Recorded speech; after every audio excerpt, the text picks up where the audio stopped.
Oui, voilà, donc je voulais aussi également dénoncer certaines pratiques que j'ai constatées tout le long de l'année dernière, c'est-à-dire en 2017, et qui continuent et qui perdurent pour cette année 2018, notamment après les fêtes.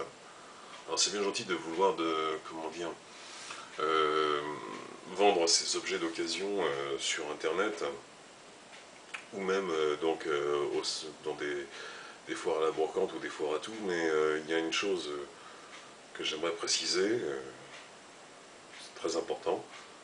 On va faire un peu de pédagogie au niveau de l'économie.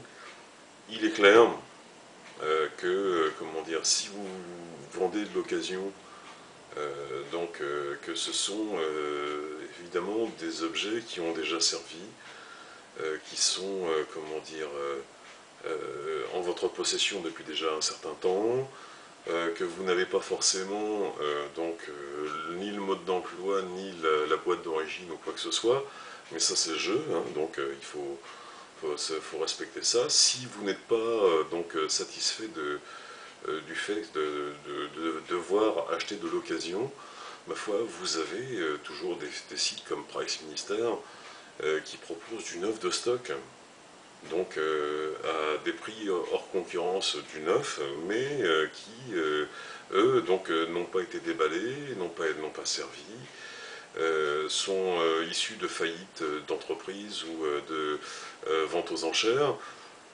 Moi, je vous conseille, si vous voulez vraiment avoir du neuf de stock entre les mains et non pas de l'occasion, de vous orienter plus vers ce genre de site, plutôt que de venir essayer d'acheter d'occasion et qui au final ne pas acheter ou vouloir qu'on fasse un don exceptionnel, sachant que, comment dire, si on met en vente certains objets d'occasion, que ce soit par internet ou par petites annonces ou autres, c'est parce qu'on espère en tirer une certaine somme, ça fait partie du jeu. Enfin bon, j'ai toujours connu ça en ce qui me concerne.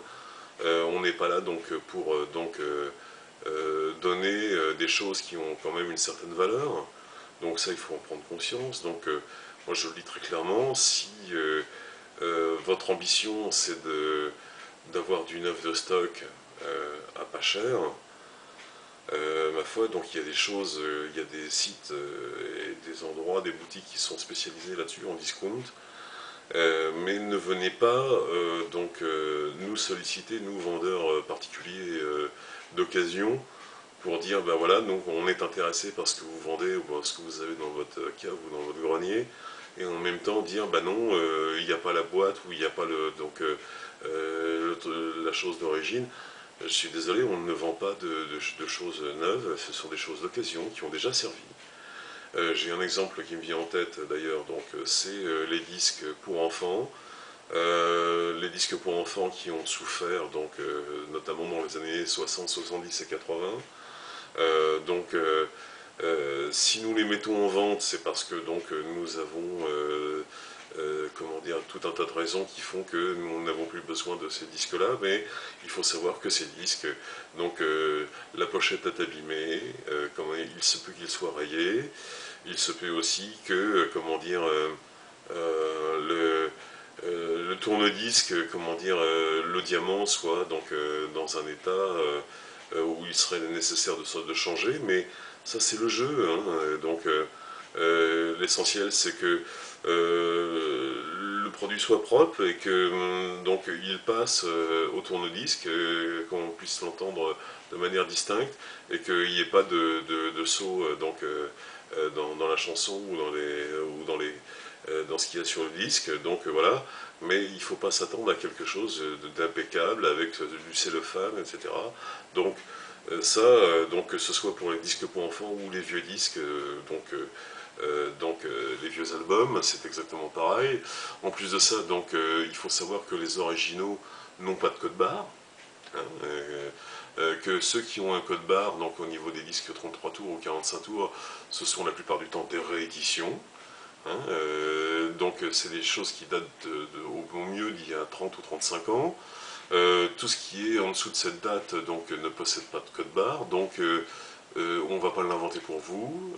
Si vous avez un site pour faire de la revente, c'est votre problème. Simplement, nous, en tant que particuliers, on a ça depuis toujours.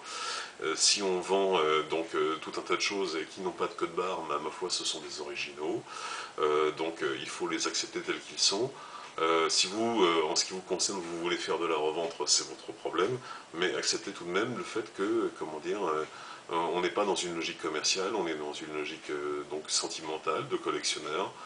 On n'est pas là pour faire du commerce et faire de la revente sur des sites spécialisés. Ça, c'est pas notre problème. Donc, si nous nous mettons en vente, c'est parce qu'on veut se séparer de notre collection, se séparer de nos biens. On n'a pas forcément des biens avec des codes barres ou avec des références. Surtout pour des choses qui datent d'il y a 30 ou 40 ans, voire même plus.